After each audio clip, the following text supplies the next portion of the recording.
Bonjour tout le monde.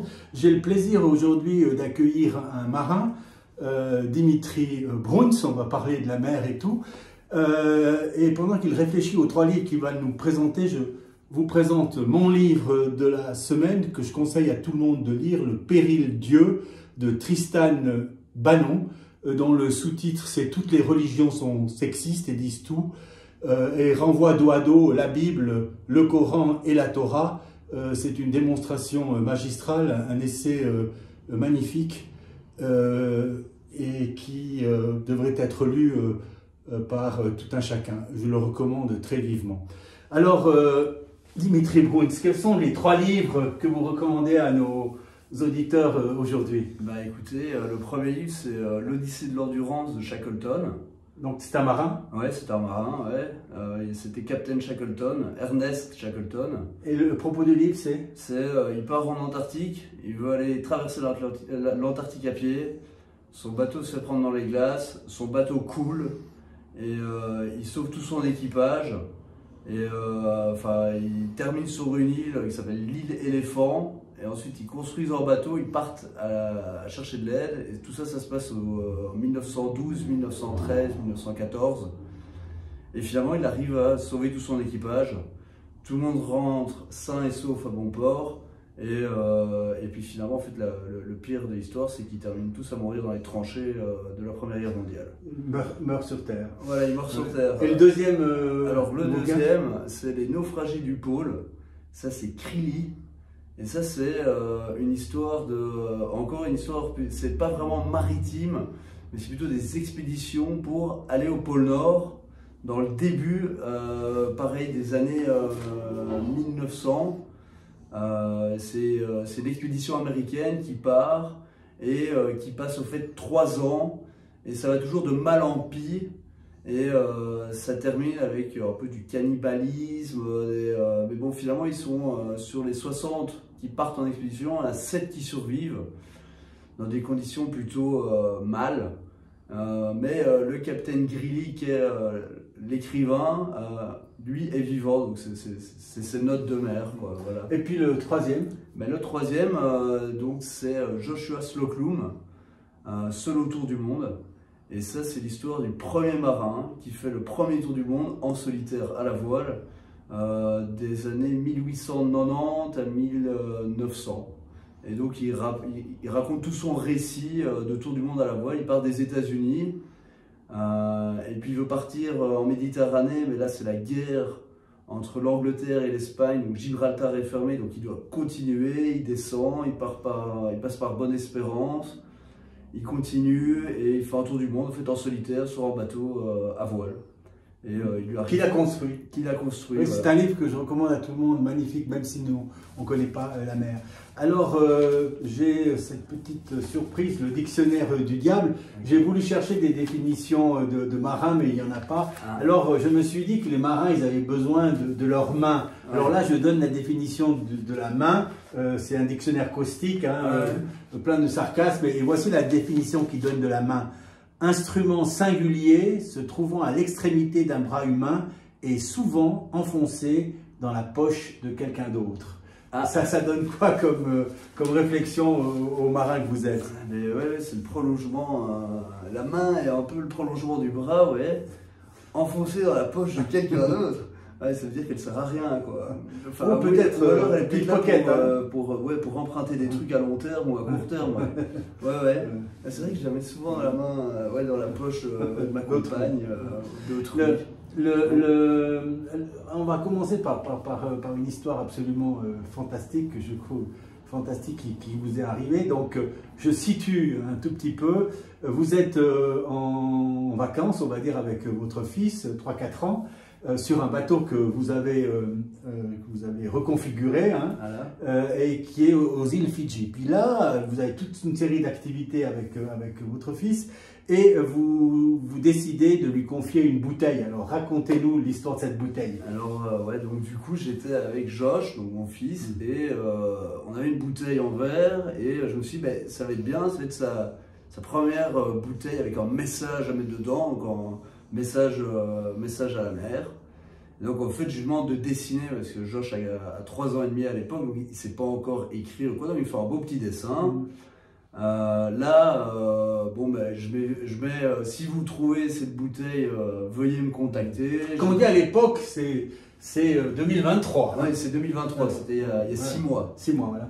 Et donc, j'écris mon adresse, la page Facebook de nos aventures, tout ça. Et puis, bon, ben, on roule le message, on le met dans la bouteille, il ferme la bouteille, on met un coup de scotch autour pour être sûr que ça. Donc là, on se situe à peu près au mois de on est en juillet 2023. On est le 22 juin 2023. Et là, il lance sa bouteille. Là, Josh, il prend la bouteille et je fais, vas-y, chérie, lance-la. Alors, situer les îles Fidji. Alors, les îles Fidji, c'est au nord de la Nouvelle-Zélande.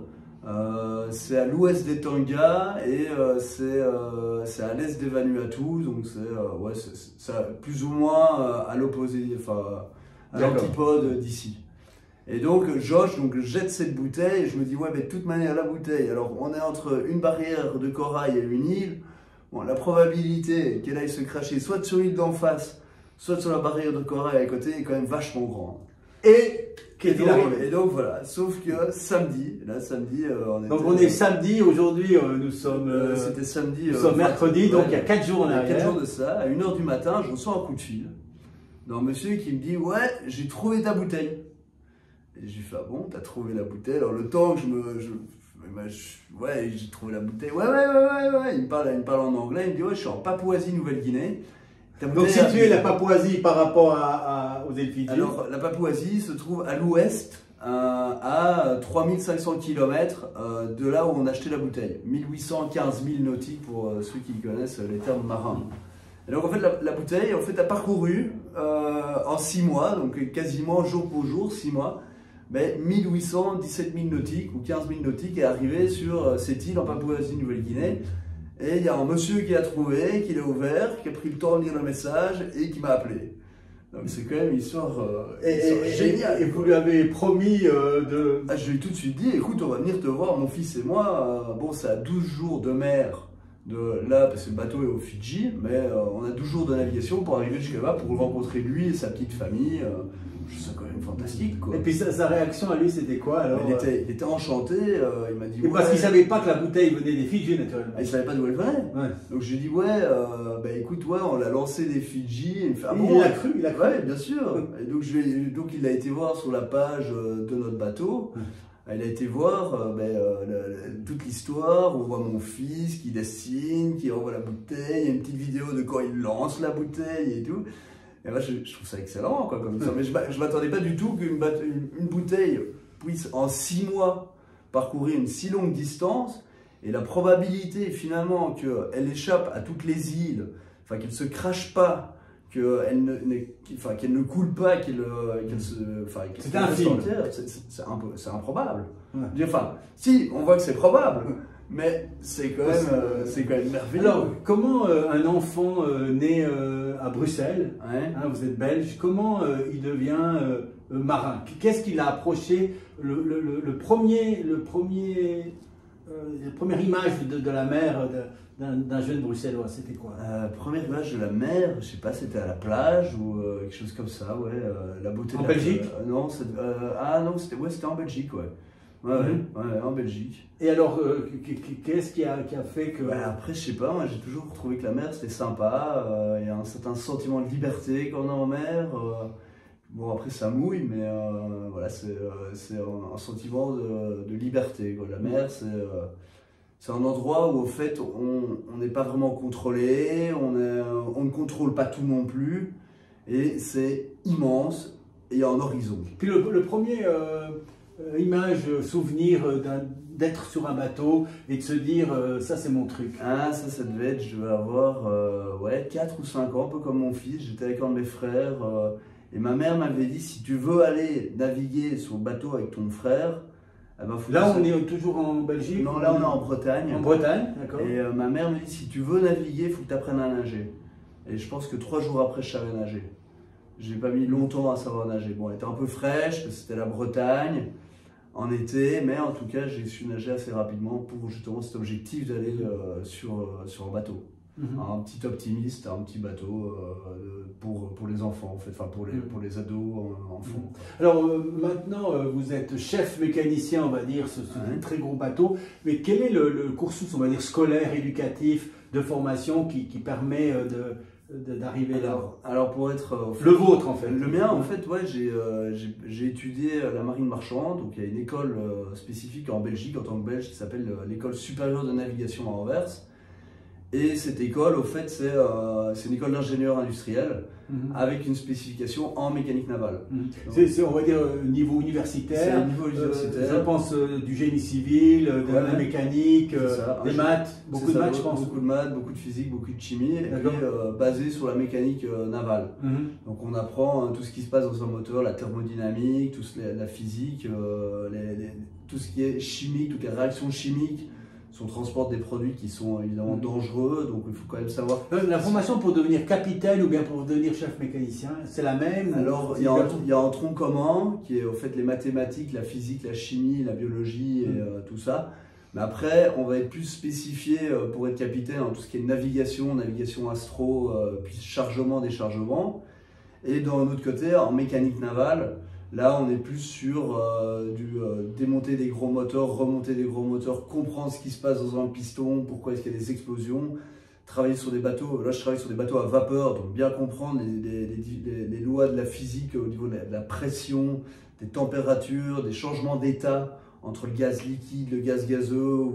Donc actuellement, vous travaillez sur des grands bateaux qui transportent du gaz. Hein, voilà, actuellement, je travaille sur ce qu'on appelle des méthaniers, qui font 300 mètres de long et qui sont spécialisés dans la transformation de gaz liquide en gaz gazeux. Donc en fait, on est... Est-ce qu'il y a des bateaux qui apportent le liquide dans des grands bateaux? Ça se passe comment? Du coup, nous, les bateaux sur lesquels je travaille sont très spécialisés.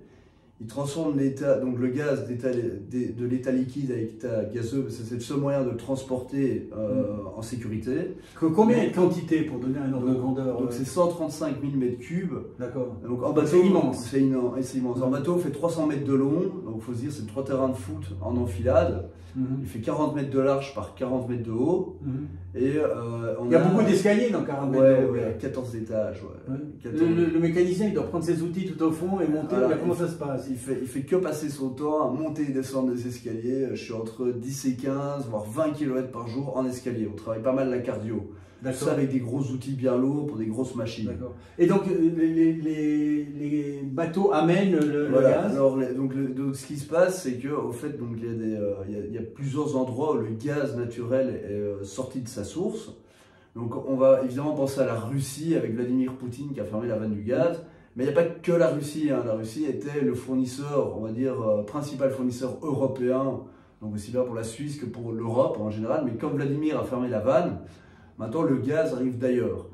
Mais le ailleurs, donc on va dire, il est conditionné et sorti de sa source au Nigeria, à Trinidad-Tobago, en Guinée équatoriale, en Indonésie, au Qatar. À Boston. Donc ça, c'est d'autres types de bateaux qui amènent ça. Donc ça, c'est les bateaux en fait qui vont chercher ce gaz à ces endroits et qui, eux, vont nous l'amener. Alors, en fonction de la compagnie pour laquelle je travaille, à 12 bateaux qui font que ça. Donc, ils sont considérés comme des terminaux, mais qui sont aussi des bateaux qui peuvent aussi aller chercher. Mais donc, en gros, les autres bateaux qui vont nous amener le gaz, eux, vont aller le chercher un peu partout dans le monde. Bon, après, ils essaient de quand même être, on va dire, relativement bien au niveau de l'environnement. Ils ne vont pas aller te chercher du gaz en Indonésie pour te l'apporter en Europe. Ils vont essayer quand même de trouver des arrangements plutôt avec l'Algérie qui est plus près ou éventuellement avec le Nigeria pour limiter évidemment l'empreinte carbone. Enfin, ça c'est ce qu'ils racontent, quoi. Mais en gros c'est plus ou moins ça. Mais donc voilà, et donc ces bateaux ont la même taille que le nôtre, ils transportent 135 000, bon maintenant ils font un peu des plus grands qui vont jusqu'à 160 000 m3. Et voilà, et donc... Là on est en train de parler de dizaines de millions de dollars, 100 millions de dollars de liquide.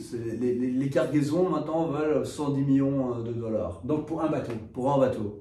Un bateau c'est 110 millions. Donc en fait quand on achète l'électricité ou le gaz qui est produit avec l'électricité, ben, ça se répercute évidemment à la fin sur le consommateur que nous sommes. Mais est-ce qu'il y a le stress du chef mécanicien en sachant que cette cargaison a tout Est-ce que c'est un métier à risque déjà? C'est un métier à risque, ouais, c'est dangereux parce que, enfin, en tant que mécanicien, on est sur des grosses machines qui tournent.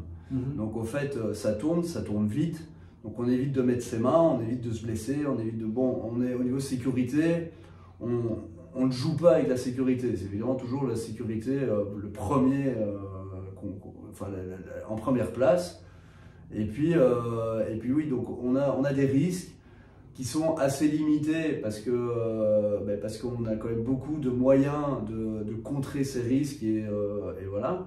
Quand on travaille, on est toujours obligé de faire des permis de travail, s'assurer que tout est sécurisé, que tout est fermé, que tout est arrêté, que voilà. Ça représente combien de personnes actives sur ce...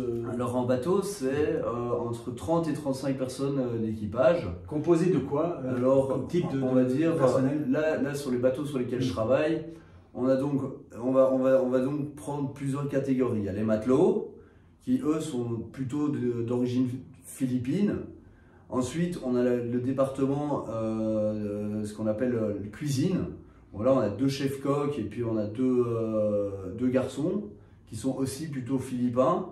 Et ensuite, on a ce qu'on appelle le département pont, qui eux sont en fait ceux qui conduisent ou qui gèrent tout ce qui est opération de chargement et de déchargement de la cargaison et transformation du gaz, qui sont en fait, on va dire, ils sont 7, avec le capitaine, le premier lieutenant, le deuxième lieutenant. Il y a pas mal d'aspects administratifs dans ce dossier. Ça, ils sont plutôt administratifs. Et puis nous, dans notre partie machine, mécanicien, là, on est la plus grosse équipe.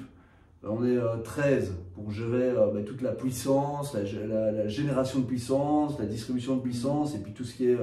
si vous faites une salle de machine, c'est énorme. C'est un cube qui fait 40 mètres par 40 mètres par 40 mètres. Donc c'est énorme. Il y a la propulsion, donc on génère de la puissance pour propulser le bateau, mais aussi pour faire fonctionner tout ce qui est les pompes et voilà. Donc on a des gros générateurs et en fait on génère de la puissance aussi bien physique que électrique. Enfin, on transforme la puissance physique en puissance électrique pour pouvoir soit donner de la puissance pour faire tourner des pompes et transformer le gaz, soit pour faire avancer le bateau. Est-ce qu'il y a une surveillance 24 heures sur 24 avec des horloges qui vous réveillent ou ce genre de trucs selon les... Alors oui, donc en fait une journée...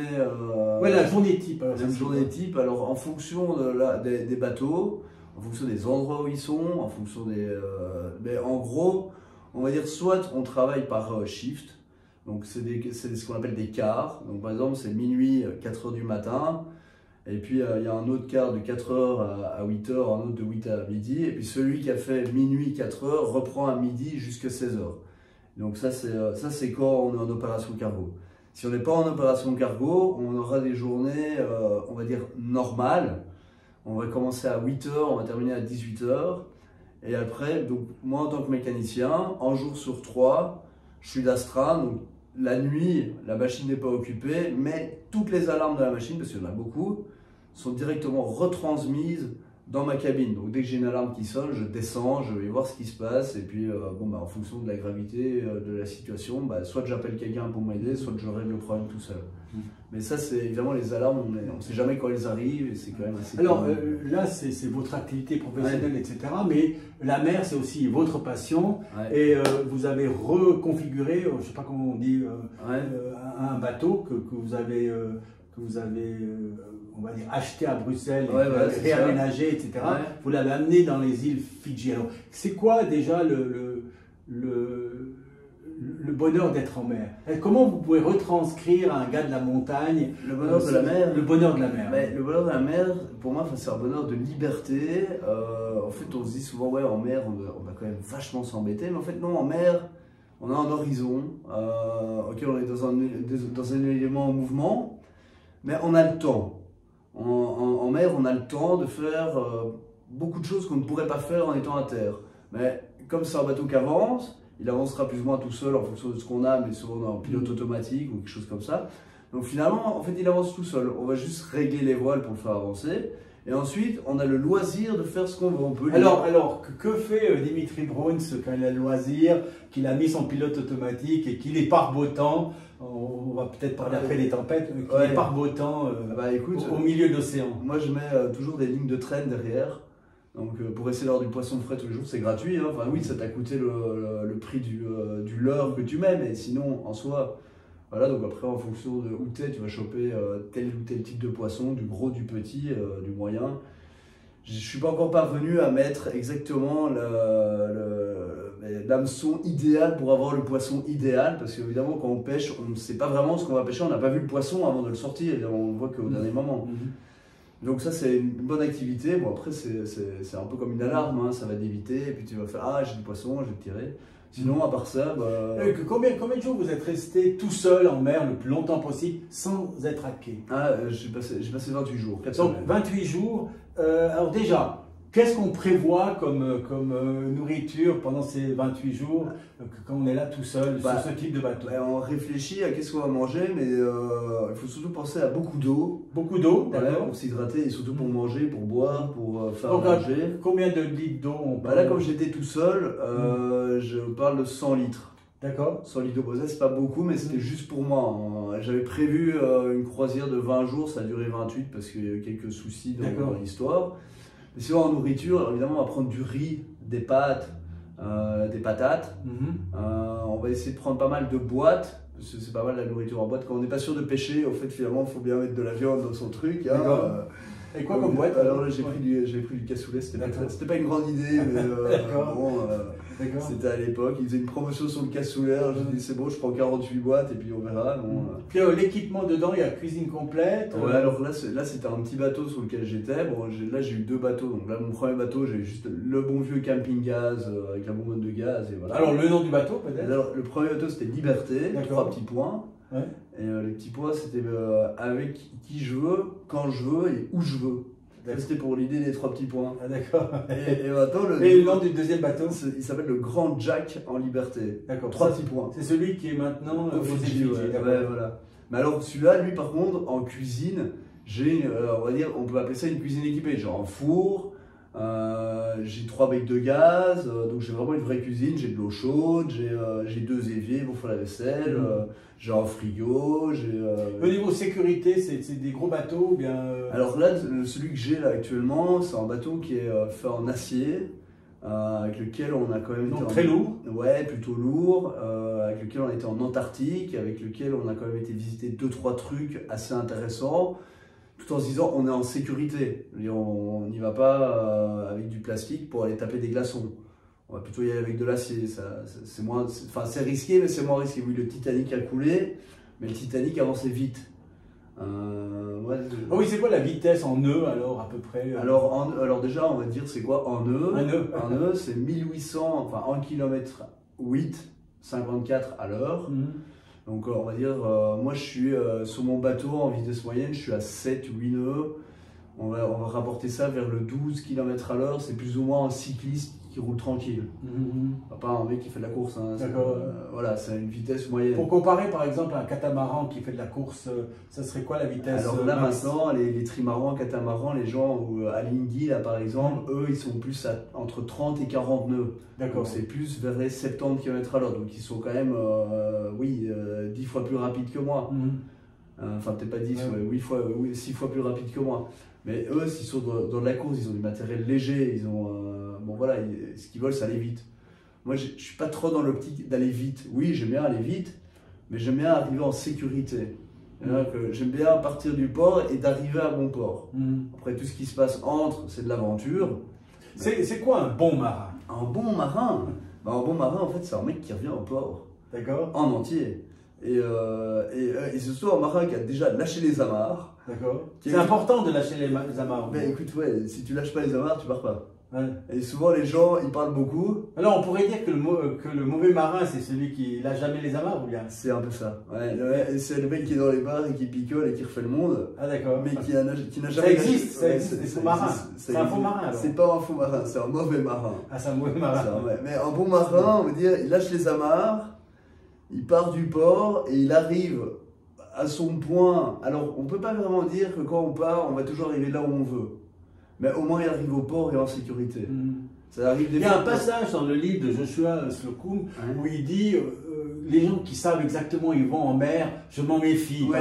Parce que finalement, on n'est jamais trop certain, même si on fait tous les calculs, parce qu'il y a toujours une variation qui fait qu'il y a cette imprévisibilité qui peut se produire, même au niveau d'un bon cap. Ouais, c'est juste bien. C'est complètement juste. Ça, on peut pas se dire, ouais, j'ai du point A au point B en route directe. Oui, ça, ce serait vraiment le top. Mais souvent, en fait, entre le point A et le point B, il se passe des trucs. Et parfois, il y a un petit point C entre, ou voilà, on essaye d'aller au point B en direct. Bon, après, maintenant, souvent, ce qui se passe dans les bateaux marines marchands sur lesquels je travaille, oui, on va du point A au point B, et logiquement, il n'y a rien qui.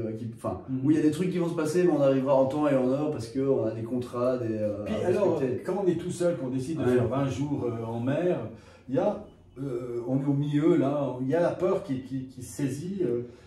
Il y a eu ces moments où on s'est dit, dans une pipe, je suis café, tu de paille. Ah ouais, j'ai pris quand même quelques bonnes grosses tempêtes où en fait, on fait pas le malin quand on est tout petit devant les événements. Là, on reste dans sa petite cabine et... Ouais, là, j'ai quand même pris son premier bateau, qui était un petit bateau de 6,20 m que j'avais entièrement reconditionné, voire même plus que reconditionné, on va dire refabriqué à plus de 80%. J'étais en train de traverser l'Atlantique entre la Guadeloupe et les Açores. Je me suis pris une énorme dépression avec des vents qui étaient vraiment de type ouragan. Donc on parle de 50-60 nœuds de vent, donc 100-120 km/h, ça commence à devenir avec des mers énormes. Et là, ouais, je faisais pas très le fier. Je m'étais attaché directement à mon radeau de survie. Donc le radeau de survie, c'est un espèce de truc, tu balances à la mer, tu tires en câble et puis il va se gonfler. C'est comme un parachute en mer alors. C'est un peu le parachute, ouais, voilà, ouais. Donc là j'étais attaché à ce truc là, ouais, parce que je me suis dit si je dois couler, au moins je vais tirer sur le truc, même si j'avais un jet de sauvetage ou quoi, mais je faisais pas le fier, quoi. D'ailleurs j'ai couché 2 fois le bateau sur la traversée. Donc coucher le bateau, ça veut dire quoi? Ça veut dire non, il se couche sur le côté, il y a le mât qui va bien dans l'eau, il fait pas en 180 degrés, il fait juste 90 degrés. Mais ça saisit quand même un peu, et donc ouais, là j'avais quand même perdu, sur les 100 litres que j'avais pris, j'en ai perdu 40 ou 50. De l'eau donc? Ouais, d'eau. Donc il me restait plus grand chose, voilà, donc à la fin j'étais en mode très restreint sur l'eau. J'attendais la pluie, j'attendais le truc, ouais, j'ai bu de l'eau de pluie en attendant qu'il pleuve, récupérer l'eau de pluie, récupérer... Ouais, je regardais... C'est l'angoisse, c'est la peur, c'est quoi qui... Bah, en fait, t'as décidé toi-même de te mettre dedans. Donc d'un autre côté, tu peux pas vraiment avoir peur. Enfin oui, tu as une peur, mais c'est plutôt de l'adrénaline. D'accord. Mais c'est toi qui as décidé d'y aller. Il n'y a personne qui m'a empêché d'y aller. C'est moi qui ai décidé, aujourd'hui je prends les amarres, je me casse. Donc c'est ce que j'ai fait. Mais donc c'est une peur, peut-être, je pense que c'est plutôt des montées d'adrénaline intenses. Et oui, donc là tu combats un peu ta peur là-dedans, mais c'est quand même quelque chose de très fort. Et est-ce que ta peur... Enfin, je pense que j'ai peur de plein d'autres trucs, mais de ça, non, ça me fait... Enfin, peut-être pas en sentiment... Et est-ce que la mer vous a déçu? Est-ce que vous avez un souvenir de déception de l'océan ou de la mer ou de l'eau? Des souvenirs de déception. Bon, après, on peut parler beaucoup de pollution en mer. Ça, c'est assez décevant. C'est vraiment criant ou bien pour le marin solitaire?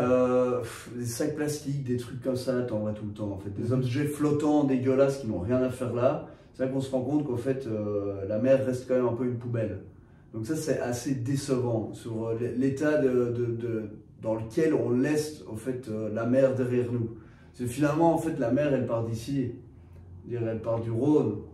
Ou même de la cascade, je sais pas, du Torrent, quoi. Donc, finalement ça va à la mer, donc tout ce que tu mets dedans va arriver à un moment à la mer. Et ça souvent on l'oublie. Mais ouais, la mer reste quand même quelque chose, on doit en prendre soin. Puis le contraire, le souvenir le plus captivant où on se dit ah ça c'est vraiment mon truc, je veux faire ça et je veux continuer à le faire. Bah écoute, ouais, naviguer avec mon fils, là, ça c'était quand même un truc fantastique, voir son émerveillement quand il voyait des dauphins, ou, ouais, c'est l'émerveillement. Après il y a d'autres trucs fantastiques, par exemple aller en Antarctique. se retrouver sur des glaciers. Enfin, j'ai vu avant cette émission, j'ai vu une photo que vous m'avez montrée de votre fils au sommet d'un mât. Alors nous, ici, qui ne connaissons pas l'océan comme ça, on se dit, mais non, une pipe, il est complètement fou. Mais là, vous allez me rassurer, je pense qu'il a des mesures de protection extraordinaires avant de monter là-haut. Ah oui, monter là-haut, monter. En fait, le grand mât de mon bateau fait 14 mètres. Donc il était pratiquement tout en haut. Hein. Ah oui, il était tout en haut, on ne pouvait pas faire plus haut, c'est sûr. Mais oui, non, mais tu le sécurises, donc tu lui mets. Moi j'avais le harnais d'escalade que l'on utilise pour faire de l'escalade en salle pour les enfants. Et il est évidemment attaché avec ce qu'on appelle une drisse. Une drisse, c'est un cordage qui sert à envoyer une voile. Sans notion du vertige ou bien à cet âge, comment ça se passe? Je pense qu'à son âge, il n'y a pas de version enfin, il n'a aucune notion du vertige. Donc il regardait, il était ouais, c'est beau, papa, regarde là-bas et tout. Je fais ouais, évidemment, trop bien. Puis est-ce que le marin, il a le mal de mer? Alors le marin a le mal de mer. Il peut avoir le mal de mer. Il peut avoir le mal de mer, bien sûr. C'est quoi d'ailleurs le mal de mer? Alors le mal de mer, c'est un problème en fait. De communication entre ce que tes yeux voient et ce que ton oreille interne ressent. Et donc en fait, il faut qu'ils s'équilibrent. C'est comme un orchestre qui n'a pas joué ensemble depuis longtemps avant qu'ils arrivent à se mettre en concordance.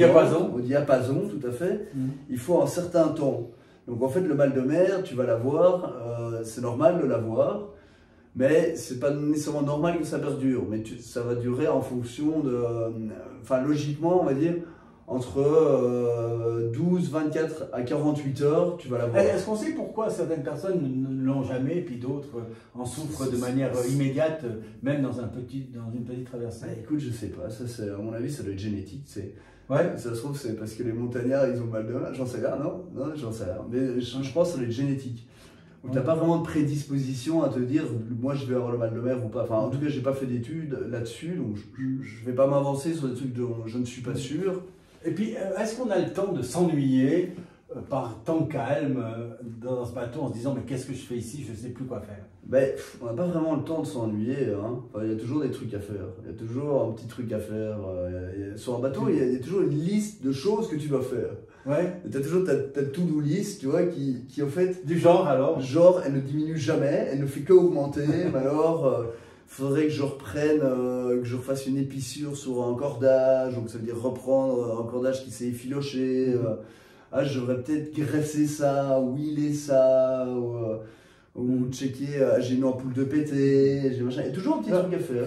Quand j'ai découvert le livre de Joshua Slocum, dans sa traversée en solitaire, etc., il y a un truc qui m'a saisi parce que je me dis, tiens, je maîtrise pas mal le vocabulaire français, etc. Mais il y a tout un vocabulaire de la marine, alors, absolument fantastique.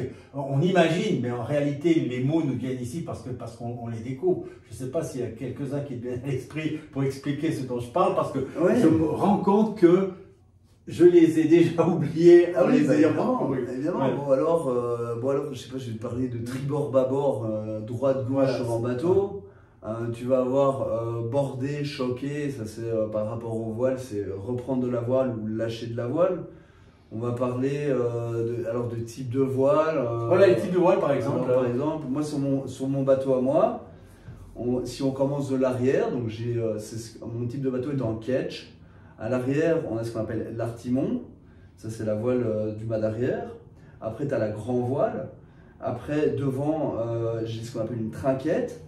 Ça, c'est une voile qui ne va pas encore tout devant, mais qui a la moitié enfin, premier tiers en pontée avant. Et ensuite, je vais avoir tout devant, je vais pouvoir mettre soit en yankee, soit en génois. Donc, ou alors peut-être le tourmentin, qui est la voile de tempête.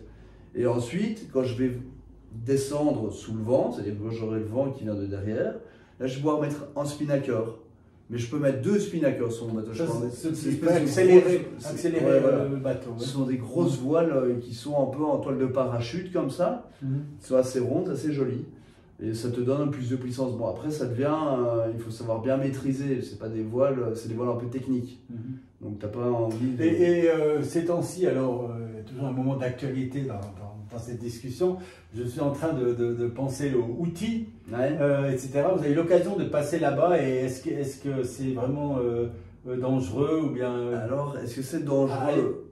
Écoute, le truc, c'est qu'en fonction des bateaux sur lesquels tu es, moi, sur les bateaux de marine marchande sur lesquels je travaille, Ils sont protégés ou bien? Ils sont protégés. Alors il y a toujours en fait un service de sécurité qui vient à bord, et c'est entre guillemets des milices armées avec des fusils et des mitraillettes qui assurent la sécurité.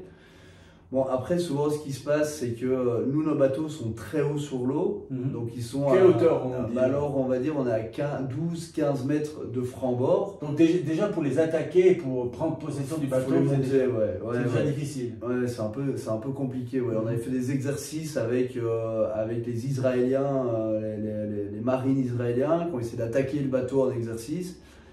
Les mecs, c'est quand même, je pense que ça fait partie des meilleures armées du monde. Et les mecs ne sont jamais parvenus à monter à bord. Donc, pour nous, dans le bateau, c'est pas vraiment dangereux. À partir du moment où ils sont en mouvement, surtout, il n'y a pas vraiment de possibilité d'attaque. Maintenant, ce qui se passe, c'est que des bateaux, plus comme des porte-containers ou des francs-bords beaucoup plus bas, eux sont beaucoup plus sujets à se faire attaquer.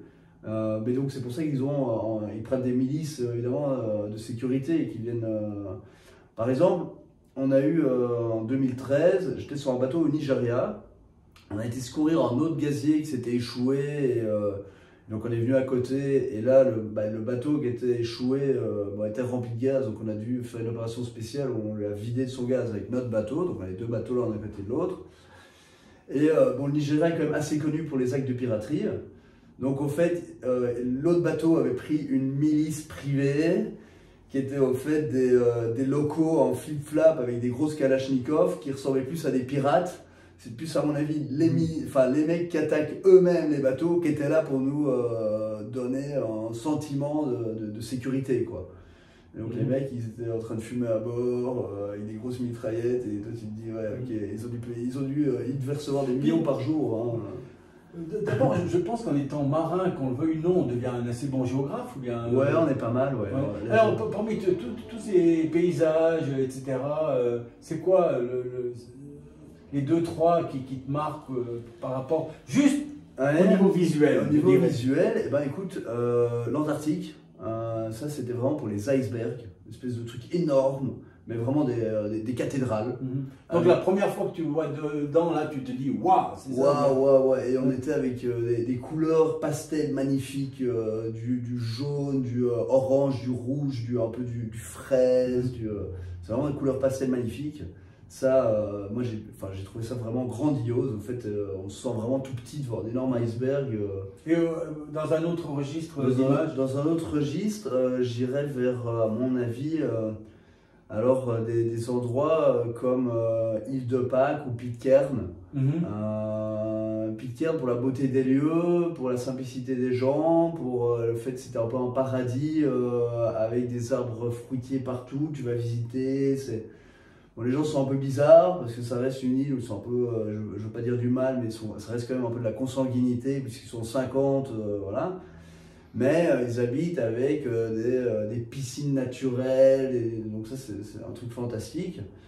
Après peut-être dans un autre registre, les canaux de Patagonie, où là tu es... Ça c'est le sud du Chili? Ça c'est le sud du Chili, où pendant un mois, au fait, tu ne rencontres personne, tu es en pleine nature, c'est vierge. Tous les soirs, tu es dans des petites baies, amarrer ton bateau à des arbres ou des machins, par faire du trekking, tu es avec des sources d'eau chaude naturelles, tu rencontres des pêcheurs locaux, Quand on est en solitaire comme ça, ouais.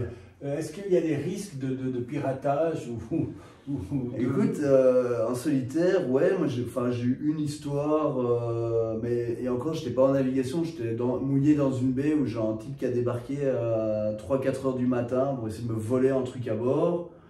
Je lui ai gentiment mis une machette sur l'oreille et je lui ai dit maintenant tu me donnes tout ce que tu as sur toi et demain matin si tu veux récupérer tes affaires tu viens avec le café et je te les rendrai. Et il est venu? Il est venu avec le café. Ouais. Avec le café? Et je lui ai rendu.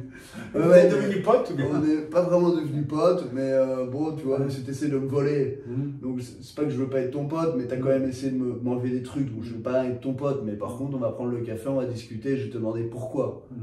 Et est-ce qu'il y a une solidarité entre marins ou bien s'il y a une rivalité, de la jalousie, ou c'est comme partout, ou il y a quelque chose de spécial qui se passe dans ce monde-là? Écoute, en fait, en fonction, on va dire, la voile sportive, évidemment qu'il y a de la rivalité, c'est un peu, enfin, je veux dire, quand tu as des teams... Là, on parle des courses, hein. Là, c'est des courses autour du monde.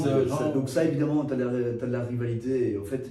Mais par contre, quand tu es dans un monde de marins tels moi qui sont en fait des voyageurs, des aventuriers voyageurs, là il y a une certaine entraide, il y a vraiment une entraide tous entre nous. On discute pas mal, quand on a des problèmes, c'est bien, on a tous eu plus ou moins tous des problèmes, sans doute semblables, sans doute différents, mais du coup on va toujours pouvoir réussir à aider quelqu'un du fait qu'on a déjà eu ce problème, ou peut-être qu'un autre l'a déjà eu, et il va te dire, bah ouais, en fait pour le résoudre, on a fait comme ça, et donc finalement, c'est pas mal d'entraide, c'est très, ouais, on est bien liés entre nous, ouais, on s'entraide bien. Et est-ce qu'au niveau formation, par exemple, dans le registre donc, de la marine professionnelle, on va dire, il y a des cours de médecine. Ah ouais, pour la marine marchande, donc le cursus de marine marchande, donc comme je te disais au début, on a beaucoup de physique, beaucoup de maths, beaucoup de chimie, de la bio, et puis après on a de la médecine, parce qu'à bord de gros bateaux, on n'a pas vraiment de docteur. C'est pas vraiment la croisière s'amuse comme on voit à la télé, Love Boat, ou voilà. Là ils ont des médecins et tout, mais nous en tant qu'en transport de la cargaison qui ne parle pas, voilà, donc en fait, ouais, on a tous une formation en médecine, en tout cas nous les officiers, on est obligé de passer 250 € aux urgences. Donc 250 heures dans le service d'urgence. Ouais, voilà. Dans l'hôpital? Ouais, voilà. D'accord. Et le but là, c'est quoi? Vous seriez à même de faire des opérations, des petites opérations, mais ouais, suture, plâtre, premier diagnostic, machin. Bon, après, ce qui se passe, c'est que quand tu as vraiment des problèmes, on va appeler par téléphone en centre médical dédié à ça. Et donc là, on va se faire plutôt aiguiller. En soi, tout ce qui est suture, brûlure, premier soin, machin, ça on traite quand même assez bien. Après, en parlant de brûlure, on est aussi pompier. Parce que quand tu as un bateau qui est en feu, bah, tu peux appeler les pompiers, mais si en plein milieu de la mer, ils vont dire monsieur, on n'arrive pas avant 5 jours. Donc à un moment, tu peux attendre 5 jours, mais dans 5 jours, on sera peut-être plus là, quoi. On va peut-être couler. Donc en fait, ouais, on a une formation de pompier. Pareil, on a une semaine chez les pompiers en intense, et puis après tous les 5 ans, on a des cours de remise à niveau. C'est pareil pour le docteur, quoi, remise à niveau. Et imaginons l'adolescent à 10 ans qui pour la première fois va à la mer, qui ne sait pas nager, il va apprendre rapidement à nager, puis l'année suivante il va revenir, et puis il se dit, non d'une pipe, moi j'ai envie d'être marin. Quel conseil il faut donner à ce jeune homme? Bah écoute, ça dépend, tu veux être marin professionnel comme moi je suis sur des gros bateaux, ou tu veux être aventurier? Parce que si tu veux être aventurier, en tout cas... Mais est-ce qu'on choisit ça déjà au départ? Écoute, on peut le choisir. Bah, après, ouais, j'ai commencé par faire des études de voile habitable. Donc habitable, ça veut dire? Ça veut dire sur des bateaux des voiliers de croisière, donc des bateaux de 10-12 mètres. D'accord. J'ai pas mal fait ça en fait en France, en Bretagne, et où j'ai passé un brevet professionnel de la jeunesse, de l'éducation populaire et du sport, avec une spécification de voile. Et donc après ça, oui, tu as des équivalences pour être en fait capitaine sur des voiliers de croisière, ou être formateur enfin enseigner la voile pour tout le monde en fait. Donc ça j'ai fait. Mais après, pour être marin professionnel, bah oui, tu as les études de marine marchande, ouais. Et ça c'est voilà, c'est un cursus de 3 années. Donc c'est, on va dire, post-bac, post-maturité chez nous, etc. Bah, en fait, là, le truc, moi, en tant que mécanicien naval, j'ai fait un bachelor. Mais j'ai dû m'arrêter au bachelor parce que le master n'existait pas. Parce que en fait, les armateurs ne voulaient pas que le master existe. Parce que ça faisait encore 2 années d'études en plus, et ils n'auraient plus personne à travailler sur les bateaux. Parce qu'en fait, on imagine ces immenses bateaux, je pense qu'il y a plusieurs équipages par bateau. Ah oui, voilà, ouais. Donc, pour le remplacer, etc. Pour chaque bateau, ils considèrent 3 équipages. Complet. Ouais, voilà, donc en fait, sur un bateau... 3 équipes de cuisine, par exemple. Ouais, 3 équipes de cuisine, 3 équipes de machines, 3 équipes de pompes, parce que comme on fait des rotations, moi je suis sur un système de 2 mois, 2 mois, donc tous les 2 mois, il y a quelqu'un qui vient me remplacer. Mais si la personne. En gros, il y a 3 chefs mécaniciens, on peut dire, ouais, voilà, c'est pour ça. un gros bateau comme ça. Voilà, enfin, qui s'alternent. Tout à fait, tout à fait. Voilà. Bon, après, ils vont peut-être envoyer un mec en urgence ailleurs, et c'est pour ça qu'ils ont. Voilà. Donc, ouais, si tu prends un bateau, on est 30-35, mais tu vas considérer que l'équipage, finalement, c'est 80-90 personnes en tout. Et puis, au niveau de l'âge, est-ce qu'on peut dire que c'est un métier tellement exigeant qu'à un certain moment, il faudra trouver une autre voie? Disons que ce qui se passe, c'est qu'il faut que ton physique suive. Étant donné que tu fais beaucoup d'escaliers, enfin en tout cas en tant que mécanicien, moi, comme je te disais, je suis entre 14 et 18 km d'escalier par jour. Donc Je pense que c'est énorme. Mais donc en fait, quand tu es chef mécanicien, tu vas sans doute moins faire d'escalier. Mais à un moment, il faut que ton corps suive. C'est très bien de se dire, mais il faut se dire que ouais, vers 55. Ouais, 55 ans, enfin oui, 50, 60 ans, je ne vais pas dire que voilà, mais c'est plus ou moins l'âge où là tu te dis c'est bon quoi. Enfin, je veux dire, ton corps ne suit plus. Mais là, je parle de tout à fait autre chose. C'est quoi votre appréhension quand vous êtes par exemple à Venise, et que vous voyez ces gros paquebots arriver avec ces touristes, etc. C'est quoi cette image? Comment le marin il appréhende ça finalement? Quand tu vois les gros bateaux de croisière, si tu veux, c'est des trucs qui ne servent à rien. Enfin, pour moi, c'est mon point de vue, ça n'apporte rien à qui que ce soit, à l'écologie, aux gens qui habitent sur place, c'est de l'invasion. Après, il y a des gens qui aiment ça, hein, mais je trouve qu'au fait, il y a une perte d'énergie énorme là-dedans. Dire oui, ça fait marcher le tourisme local, machin et tout, mais est-ce que le tourisme local en a vraiment besoin? Est-ce que, faut se poser les bonnes questions, quoi. Il faut se dire ça. Après, voilà, il y a des gens qui aiment ça, tant mieux pour eux, ça fait marcher de l'économie, ça emploie des gens comme moi, voilà. Mais je pense pas que ce soit nécessaire. Et puis, par rapport à ces conflits de pêche, ces poissons qui ne se renouvellent pas, les gens, c'est quoi votre regard là? Écoute, le truc, c'est que moi, il m'était arrivé une histoire là, au Chili avec justement un peu un scandale là-dessus où toute une population avait été lésée par des compagnies de pisciculture de saumon. Donc les gens se sont trouvés. Quand on dit pisciculture de saumon, c'est comme les oies ou les cochons, etc. Où il n'y a que du saumon, c'est ça? C'est que du saumon. C'est des étendues, des étendues. Ouais, voilà, c'est ça. On leur donne à manger, on leur donne tout ce qu'il faut. Et finalement, en fait, c'est une destruction de tout un biotope et dans l'environnement. Avec beaucoup de déchets. Avec beaucoup de déchets, oui, ils mettent des antibiotiques, ils donnent de la farine animale pour manger. En fait, finalement, tous ces saumons font leurs besoins comme tout le monde, mais finalement, ça part et ça crée des toxines. Donc finalement, là-dessus, les locaux se retrouvaient à ne plus pouvoir pêcher localement, dû au fait que tu avais des piscicultures de saumon. Donc c'est quand même vachement dommage de priver une certaine partie de la population pour qu'on puisse manger du saumon. Voilà, ça s'est mal terminé. Mais donc, en fait, il faut voir, il faut que tous les tenants et les aboutissants, là, on regarde, maintenant ils sont en train de faire des quotas pour la pêche limitée, un certain nombre de poissons, ou les tailles réglementaires, tout ça. Est-ce que c'est vraiment suivi? Est-ce que c'est vraiment... je pense pas. Il faut bien que les gens qui travaillent à la pêche puissent survivre. Donc les mecs vont... mais d'un autre côté, ils vont peut-être tuer trop. Et tout ce qui est, en fait, tous ces poissons ou ces bancs de poissons ne vont peut-être pas se régénérer comme il faut. Donc, c'est quoi le rêve en pleine puissance d'âge, fort, etc. Si vous pouviez imaginer, je ne sais pas, à 5 ans, et que vous aviez tout ce chemin de la mer, des océans ouverts, ça serait quoi en sorte de fantasme dans le fond de 5 ans? Non, le vôtre. Moi? Oui, maintenant, aujourd'hui. Aujourd'hui, là aujourd'hui, je prends mon bateau, je récupère mon bateau au Fidji, et puis on va partir vers... on ira visiter toutes les îles en route vers la Papouasie-Nouvelle-Guinée. Ensuite, l'Indonésie. Vous pourriez faire ça, je veux dire, plusieurs années. Ah oui, bien sûr. S'il n'y avait aucun problème matériel, d'argent, rien du tout, ça pourrait être un chemin de vie complet. Quoi. Oui, ça peut être un chemin de vie complet. Il y a plein de gens qui l'ont fait.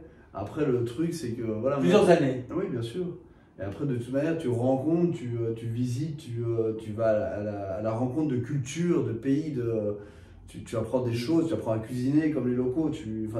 Moi, quand je voyage, je vis comme les locaux. Alors, dans le livre de Joshua Slocum, il y a aussi ces moments de rencontres personnelles avec des gens, c'est même pas avec des cultures, c'est avec des êtres humains, etc. Alors, comme je le disais avant pour les paysages, est-ce qu'il y a trois rencontres qui vous ont marqué plus que les autres, où on se dit tiens, ce mec-là, je ne vais pas l'oublier? Écoute, alors il y en a un que je ne vais certainement pas oublier. J'ai rencontré en fait un mec qui m'a sauvé avec mon bateau. Dans quelles circonstances? Alors j'avais cassé le moteur. Il n'y avait plus de vent. C'était où? C'était au nord, non, on va dire sud Chili, mais nord de la Patagonie. Et j'allais d'un port à un autre port, ce qu'ils appellent la côte de la mort. Et mon moteur a rendu l'âme, il n'y avait plus de vent, il y avait une énorme houle qui me portait à la côte. Et j'ai appelé les secours, l'Armada du Chili, c'est un mec qui s'appelait Daniel Zaragoza, et c'était le capitaine de la frégate qui m'a sorti de la merde, quoi. Il a pris mon bateau en remorque, il m'a sorti, il m'a tiré pendant 10 heures, il m'a mis dans un endroit safe. Ce mec-là était vraiment super sympa, c'était une belle rencontre. On a bien discuté, on a été mangé, voilà. Depuis là on est toujours en contact. Après il y a une autre personne au Gambier. Alors, les Gambiers c'est la Polynésie française. Et alors cette personne s'appelle Bernard, et en fait Bernard c'est le prince des Gambiers, et alors le prince des Gambiers m'a invité chez lui, et on a fait des activités telles que la chasse à la chèvre sauvage, on a été manger des cochons grillés sur ses motous et tout, et on a passé vraiment 2 semaines fantastiques avec lui. En fait, quand on est dans ce monde de la mer, on est dans un état d'ouverture obligatoire à l'autre. Tu es obligé d'être ouvert à l'autre, d'être généreux, gentil, et accepter et donner. Enfin, je veux dire, tu peux pas te refermer sur toi, ça marchera pas. Est-ce que quand on voit arriver le petit Européen, bruxellois, belge, au fin fond de je ne sais quoi, est-ce que les gens ils se disent le mec chapeau ou bien le mec fêlé? Mais ils disent quoi, le gars qui est là-bas? Ça dépend de comment tu es en contact avec ces gens, mais tant que tu es humble et que tu restes toi-même et que tu partages ce que tu as à partager et tu acceptes tout ce qu'il a à te donner. Je crois que c'est un mot assez important, humble, pour le marin. Par rapport. Le bon marin, il doit être humble. Ouais, c'est important. Et c'est quoi être humble? L'humilité. Être humble pour le marin, c'est quoi? Être humble.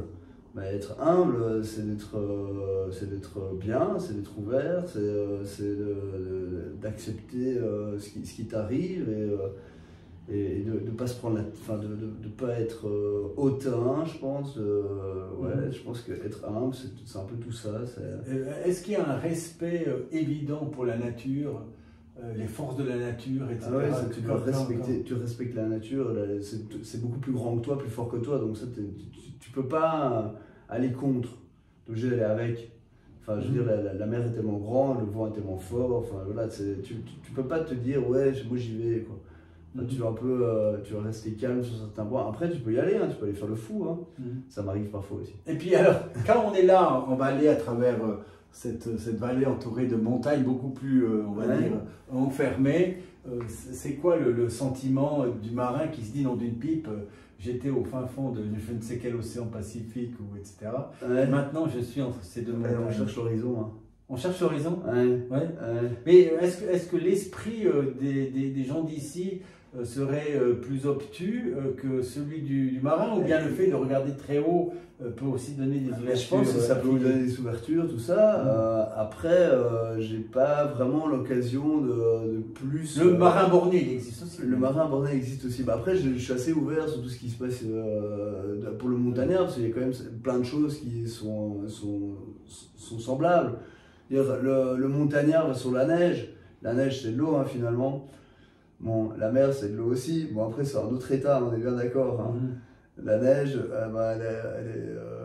elle s'est juste changée en neige, quoi. Est-ce que quand on est papa d'un petit garçon, on rêve pour lui d'un destin de marin, ou bien on va lui laisser une complète liberté? On va lui laisser une complète liberté, mais on rêve qu'il puisse choisir cette liberté, et tout en lui montrant qu'il y a des possibilités de faire plein de choses. et que on n'est pas, il faut pas rester cloîtré. Il faut vraiment s'ouvrir toutes les possibilités. Et je pense que le fait de l'emmener sur des bateaux, naviguer, de voir plein de champs, plein de choses, et rencontrer plein d'autres enfants de partout ailleurs, c'est une chance et c'est une opportunité pour lui de s'ouvrir au monde. Parce que de nouveau, je reviens à ce livre que je conseille à tout le monde, le livre de Joshua Slocum. Il y a une ouverture nécessaire. On a l'intelligence manuelle, on a l'intelligence émotionnelle, Ouais. on a l'intellect. Parce que c'est aussi des gars, d'ailleurs il est devenu écrivain d'un certain côté, je veux dire, c'est peut-être pas la plume la plus magistrale du monde, mais en tous les cas, il sent les choses, il arrive à les traduire, à les relater, etc. Ouais. C'est un aventurier aussi de l'écrit, on se dit, mais finalement, c'est peut-être ça l'homme complet, ou bien. Ça doit être ça, ouais. Ouais, il faudrait que je publie mes livres. Hein. Ah oui, je pense que derrière ça, il y a tout... Alors, la dernière question, elle est toute autre, c'est, je vais mettre un morceau de musique. On a un transistor quand on part... Ah ouais, on peut écouter la musique, alors. Évidemment, ouais. Alors, quelle musique on va proposer ici Écoute, je vais te dire Flavia Coelho, Sunshine. Flavia Coelho, alors c'est une artiste d'où? C'est une artiste brésilienne. D'accord. Enfin franco-brésilienne, mais qui chante. Alors je vais essayer de trouver ça. Et MPCM, c'est merci pour ce moment, Dimitri. Avec plaisir. Avec plaisir.